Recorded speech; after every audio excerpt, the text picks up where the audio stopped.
오늘도 하나님께서 값없이 베풀어 주시는 끝없는 은혜를 누리며 승리하는 꿈일의 모든 분들이 되기를 소망합니다. 자신을 신뢰하는 사람들은 대개 자신이 가지고 있는 세상적인 재물 또 그 권력을 소망으로 삼고 살아갑니다.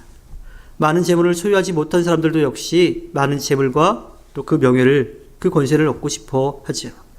하지만 이 재물과 세상적인 권세는 죽음 앞에서 아무것도 할 수 없습니다.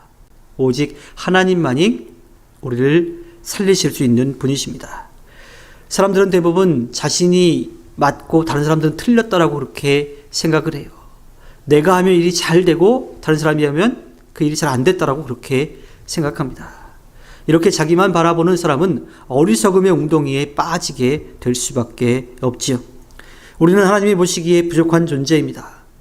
그럼에도 불구하고 우리는 우리 스스로가 지혜롭다고 생각을 하죠. 그래서 조금만 뭔가 이루게 되면 내가 열심히 잘해서 또 내 능력이 뛰어나서 그것을 얻었다. 그런 성공을 거두었다라고 그렇게 착각하며 살아갑니다. 그러한 사람들은 내가 이렇게 뛰어난 능력을 가지고 있으니 내 말을 들어라. 내 말을 따르라라고 그렇게 이야기합니다. 그것은 교만의 웅덩이에 빠지기 시작한 거예요. 그런데 더 안타까운 것은 사람들은 그 말에 따라가는 겁니다.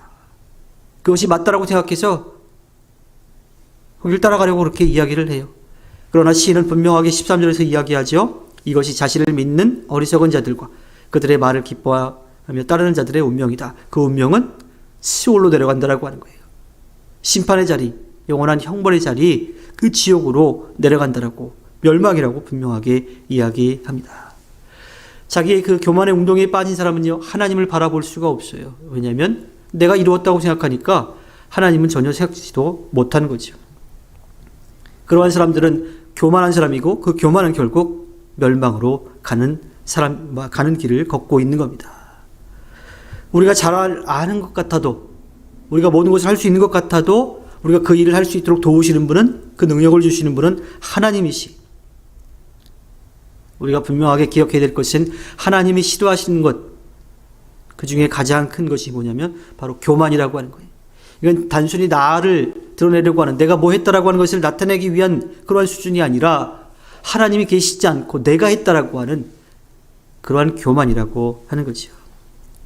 사도 바울도 고린도전서 10장 12절에서 이야기합니다. 그러므로 서 있다고 생각하는 사람은 넘어지지 않도록 조심하십시오. 하나님을 인정하지 않고 자기 교만에 빠진 사람, 그 교만의 웅덩이에 빠진 사람은 스스로 수올, 심판의 자리에 갈 수밖에 없습니다. 그러나 자신을 낮추고 겸손한 마음으로 하나님을 인정하며 살아갈 때 하나님은 수올에 내려가는 그 과정 가운데에서도, 그 세력 가운데에서도 우리를 건져 주시지요. 또한 자기만 바라보는 사람은 자기 소유에 빠져서 많은 재물을 자랑하는 사람입니다. 내가 이만큼 가지고 있다. 내가 이렇게 할 수 있다. 라고 이야기해요. 그러다 보면 하나님을 바라볼 수가 없죠. 실제로 그것을 주신 분은 하나님이신데 그 주신 분을 바라보지 못하고 내가 한 것만 드러내는 그런 삶을 삽니다. 그래서 재물만 모으면 다 할 수 있다고 생각해요. 권력만 가지면 모든 것을 할 수 있다고 그렇게 생각합니다. 이러한 사람에 대해서도 시인은 분명하게 16절과 17절에서 이야기합니다. 어떤 사람이 부자가 되더라도 그의 집의 재산이 늘어나더라도 너는 스스로 초라해지지 말아라. 그도 죽을 때에는 아무것도 가지고 가지 못하며 그의 재산이 그를 따라 내려가지 못한다. 우리는 보통 재물이 많은 사람을 부러워해요. 물론 재물이 좀 많으면 여유로우니까 좀 편안한 그런 삶을 살 수도 있긴 하겠죠. 그러나 재물이 많아서 하나님을 의지하지 못한다면 그보다 더 불쌍한 사람은 없어요. 그보다 더 슬픈 인생은 없습니다. 죽음이 닥쳐왔을 때 재물이 생명을 연장시켜주지 못합니다. 영원한 생명을 얻을 수 있게 하지 못해요. 또 만약에 그 죽음의 길로 갈 때 가지고 있던 재물을 다 가지도 못한다라고 하는 겁니다. 재물은 이 땅에서 필요한 거예요. 그런데 우리는 이 땅에서의 삶이 끝이 아니라 나중에 영원한 삶이냐 아니면 영원한 형벌이냐, 그 길을 또 걸어갈 수밖에 없죠. 그때 재물은 아무 소용이 없다라고 하는 겁니다. 하나님이 우리 이 땅에서 살아갈 때 필요한 만큼의 재물을 분명하게 주시는 거예요. 그러니 그 재물을 자랑하거나 또 욕심낼 필요가 없다라고 하는 거예요. 우리 그리스도인들에게 있어서 이 물질에 대한 생각 가운데 가장 중요한 것은 모으는 것도 굉장히 중요하지만 그것을 어떻게 사용하느냐, 그것이 더 중요합니다. 자기만 바라보는 사람은 또 명예의 유혹에 빠지기도 합니다. 명예의 유혹은요, 자기의 영광을 드러내는 거예요. 하나님의 영광이 드러나야 되는데 자기의 영광을 드러내려고 하는 거예요. 높아지려고 하는 마음입니다. 우리는 다른 사람보다 낮아지고 싶어 하지 않습니다. 이왕이면 높아져서 다른 사람들에게 인정받는 그러한 삶을 살기를 원하지요. 그리고 그렇게 다른 사람들보다 높아질 때 행복감을 느낍니다. 그런데 주님은 우리들에게 말씀하십니다. 낮아지라고. 내 것을 내려놓으라고. 오히려 그럴 때 하나님께서 우리를 높여주실 것입니다.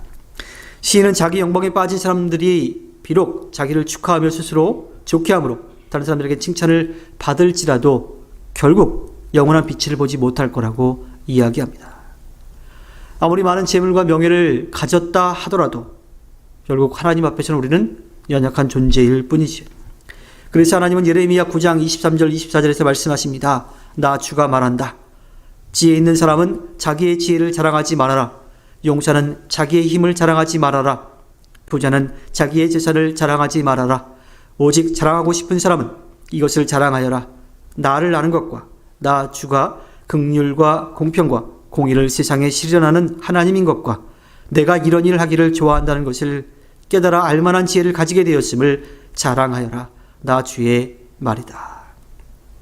하나님만을 자랑하라고 하는 거예요. 하나님의 어떠한 분이신지를 자랑하라고 하는 거지요. 나를 만드신 그 하나님을 전하라고 이야기합니다. 하나님께서 우리를 존귀하게 지어주셨어요. 그런데 하나님을 바라보지 못하고 내 교만에 빠지게 되면 우리는 짐승과 같은 삶을 산다고 시인은 이야기합니다. 교만의 유혹, 재물의 유혹, 또 명예의 유혹에 빠지면 결국 멸망의 길로 갈 수밖에 없습니다. 어리석게 자기만 바라보며 살지 말고 눈을 들어서 우리를 만드신 하나님을 바라보며 하나님의 영광을 드러내는 삶을 살아내시기를 바랍니다. 그것이 우리가 사는 유일한 길입니다. 하나님께서 허락하신 오늘 하루를 살아갈 때에 우리를 살리시려는 하나님을 바라보며 나아가 승리하는 꿈미래 모든 분들이 되기를 주님의 이름으로 부탁드립니다. 기도하겠습니다.